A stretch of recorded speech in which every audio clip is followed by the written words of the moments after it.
What if they couldn't get the power they needed? The company had put up money to run new power lines, but there had been some problems getting the right-of-way.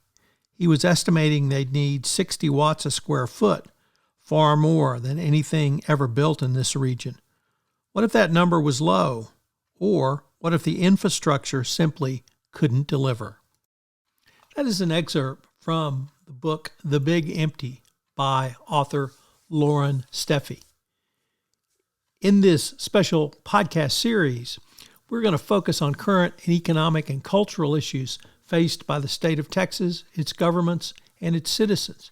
We're going to explore these issues through the lens of Loren Steffy's book. The Big Empty is set in 1999 and is a tale about the sense of place and tells the story of a fictional company, AzTech, which moves or builds a semiconductor plant in the dying West Texas city of Conquistador. This attempt is beset by the clash of culture and bringing in Silicon Valley tech entrepreneurs to rural Texas. The book also raises multiple economic issues facing Texas as we move towards the mid-21st century. Over this 5-part podcast series, we will consider the following issues facing Texas today: water, power, land investment, housing, and of course, the clash of cultures. I know you'll enjoy this podcast series featuring the book's author, Loren Steffy, as we look at these issues through the lens of his book, The Big Empty. In today's episode, the issue of power in the state of Texas. Hello, everyone. This is Tom Fox back again with author Loren Steffy, author of The Big Empty, as we are exploring economic and cultural issues in Texas that Loren wrote about in the book, The Big Empty. So first of all, Loren, welcome back. Thank you, Tom. Loren, I'm almost reluctant to raise the topic of power with you. Number one, because it seems like you spent a very large portion of your professional career writing, talking, and thinking about this. Number two, it is as relevant and probably as divisive today as it was when the book took place back in 1999. But power plays a huge part in this. Obviously, if you have a chip plant, the power needed to air condition the plant is beyond almost anything. Texas now is it's a large area for chip or Bitcoin storage, which takes huge power consumptions. That was not part of the story, but the chip manufacturing was. And the part that I wanted to focus on is, irregardless of the power demands and consumption, you have to get power to the plant. And that led to a near catastrophe and the setup for the end of the book, which were the power lines starting a fire. So with that kind of winding way through some of the issues you raise about power in the state of Texas, I wanted to start with, what were you trying to get us to think about with those areas of the book? It's interesting. The whole power situation started because I was thinking through the issues of trying to build a plant of that size and that capacity in a place like that. And I realized, like, there's not going to be any electric infrastructure to make that happen, so they'd have to build it. And that would be part of the incentive that the county would offer or whatever to get the plant there. And so they would actually have to new power lines directly to this plant or to this area. And then it became, okay, what would that entail? They'd have to get right of way. And it's just, the more I thought through it, the more it became this theme that was going to be really form, in some ways, the centerpiece of the book. The power lines are in the background until the end when they cause a problem. And was really just, it grew out of that kind of necessity in the plot that I had to, it just seemed to me like you had to figure out how they were going to power this. So if we turn to the great state of Texas, I think you wrote about the first major blackout in 2010 or 2011. Pretty sure you wrote about it again in 2016, I think, and you certainly wrote about it in 2021. So could you maybe take us through that part of your professional journey, the issues you saw 10 years ago, and the resolution, or more importantly, the non-resolution that led to 2021 and even today? Yeah, it's interesting. You know, when I started writing The Big Empty, Texas still had regulated power market, and the issues that I might have brought up had it been set at a later time really aren't in the book. And in fact, if the big empty were happening now, if the events in the book were happening now, they'd probably be using wind power and getting electricity really cheap out there. But, what happened in Texas after I came to the Chronicle, really, or I came to the Chronicle just soon after the deregulated market it wasn't even fully up and running yet. And as a columnist, looked at it from a consumer perspective, and it was like, what is the benefit of all this? There's all this confusion, all this complexity, and certainly at that time, power rates were going up. Residential rates were going up because natural gas prices were rising, and electric prices in Texas are basically pegged to the price of natural gas. And part of the reason I got into this was it just seemed like from a consumer standpoint, there was a lot of cost, there was no benefit, and there was a tremendous amount of confusion because they did a very poor job of explaining how the market worked, and that was partly because it's not an easy thing to understand. And that has carried forward over the past 20 years. We've seen it with all the different power outage, blackout situations that you've mentioned. People still have a very hard time understanding how this market works, what's happening, why these crises are occurring. Fundamentally, it's because we built a grid that is designed to operate right now, but has no backup at all. And so when unexpected events occur, the grid's strained and there's really very little that we can do. And we'll trot out some dirty old coal plants in East Texas to try to fill the gaps or something. In fact, we pretty much are doing that every year right now, but it's not a long-term plan. And actually the PUC just came out with a new report, which I have not made it all the way through yet, looking at this issue of grid reliability and what they can do to enhance things. In Texas, we love the idea of free markets, and we have convinced ourselves that we have a free market for electricity. We really don't. As we saw in 2021, when the regulators actually intervened in the market at a critical time, and we'll be paying for that for a long time. And I made the point that my granddaughter, who was not even born at the time of that crisis, when she becomes an adult, will be paying for the cost of the mistakes that were made in 2021. So it's a very, very convoluted and inefficient system in many ways. It benefits a small group of people at the expense of everybody else. And it's a big mess that's going to be very hard to fix. Let me touch on one of the topics you raised, which is alternative forms of power. And you specifically mentioned wind farms. If you drive anywhere starting in the Hill Country West, you're going to see massive wind farms. Texas is uniquely situated to capture wind. I see a huge economic advantage to having wind farms in places that make sense, because every one of those wind farms has rotating parts that got to be oiled.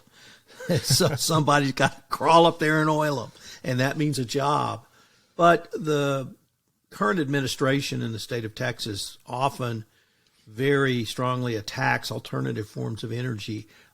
Are alternative forms of energy a viable option if a plant such as the one you wrote about was being built today? So, for instance, in Taylor, Texas, or any other place where they may need massive amounts of power, could a company really try to self-power themselves through alternative energy, perhaps even solar energy? You're seeing more and more on-site generation for large plants. And yeah, it usually, if it's on-site, it usually is solar, because that's a little easier to do. You can put the panels on the rooftops or on carports and things like that. The wind power situation is interesting. We tend to gloss over the fact that Texas is the largest producer of wind energy in North America. It's a major industry for this state. And the big challenge is getting that power from West Texas eastward. For a long time, and I think this is still true, Occidental Petroleum was one of the biggest producers of oil and gas in West Texas. And they were basically buying electricity dirt cheap from these wind farms and using it to power all their rig equipment throughout the Permian Basin and places like that. So you had cheap wind energy being used to produce oil and gas, which I guess some people would find ironic, but it was a very efficient use of that resource. You mentioned in the previous podcast, you mentioned Bitcoin farming and what's been going on out in West. And again, it's because there's such cheap power. You can use wind power. You set up a Bitcoin mining operation on an old well site or something, and you can use large amounts of power for very little money. And when the politicians start talking about this, and let's face it, the politicians that talk about it are usually the governor and the Railroad Commission, and they both get a lot of money from the oil and gas industry. And yeah, when it's convenient, anytime there's a problem, they rush to find a way to blame wind power. If you saw, I think it was Wayne Christensen, the railroad commissioner, had a very contorted op-ed in the Wall Street Journal after the 2021 blackouts, in which he desperately tried to find a way to use wind power, and even took a piece I wrote in Texas Monthly and used it to try to support the argument, which was not at all what I was getting at. But it's interesting that they're happy for the economic benefits of wind power when everything's working. And the minute there's a problem, they rush to find a way to blame it. Honestly, wind power had very little to do with the crisis in 2021. It's going to play an increasingly important role going forward because, as we talked about in our last episode, water is also an issue. And it takes a lot of water to generate electricity through a combined cycle natural gas plant or a nuclear plant. And so we're going to need to find ways to generate electricity that don't use water, and wind and solar are probably our best options. Loren, you touched on another issue I wanted to explore, which is transportation of power. How do we get energy, electricity from West Texas to East Texas, or how can we transport it out to the rest of North America through for sale or other transactions? What are the issues you've seen around transportation of electricity? Yeah, it's a big issue. And in Texas, we've attempted to solve it. We spent billions building very large transmission lines from West Texas to the eastern parts of the state. That part of the process is actually working relatively well. The big challenge now is getting the interconnects. So if you want to build a solar array in West Texas, how do you get that connected to these power lines? That's one of the big challenges that we're facing, and who pays for that, which is, of course, always the big question when it comes to electrification anywhere. We're seeing that in Texas, but it's actually a national problem. We need a better grid nationally. We need more grid capacity on a national level. I mentioned earlier this piece I wrote for Texas Monthly that Wayne Christensen brought up in the Wall Street Journal op-ed that he did. And it was actually about Texas being an isolated grid. And the point I was making in that article was that there's this archaic reason for why we're an isolated grid, but there are certain benefits to it.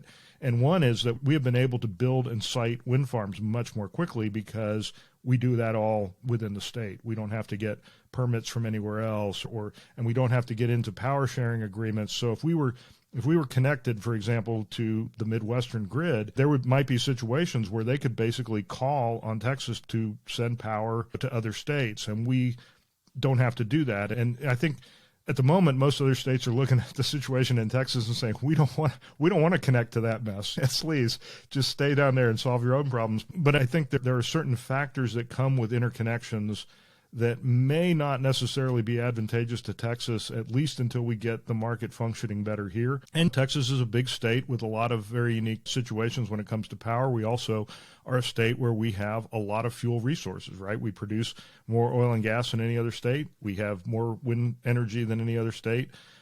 We actually have more uranium than most other states. We have a lot of fuel sources. We do hydropower. We're looking at offshore wind and things like that. And I think the stereotype of Texas as this haven for oil and gas is increasingly outdated because there's a lot of innovation going on around the state when it comes to some of these issues. Loren, could we end with a few words about solar power and where you see the solar power industry currently in the state of Texas and its potential for growth? I think that you're seeing some large-scale solar projects, especially in West Texas. Obviously, we have a lot of sun in Texas, and we could be putting it to use. But I think that where you're going to really start to see much more interest in solar is in what they call distributed generation, which is, again, this on-site generation. And you're seeing more and more innovative technology coming into that space where your roof tiles can have solar panels in them now. You can build carports with solar panels and you can't tell they're solar panels there. And so I think more and more people, and especially given the grid insecurity that we have in Texas, more and more residents are looking at trying to install solar installations on their homes, on their businesses. And the math is a little tricky. I would caution anybody that's going to do that. Where the rubber meets the road is the rate that the installation company pays you for the power that you generate and upload to the grid. And oftentimes that's a very low number because they want to be able to turn around and sell it for a higher number into the market.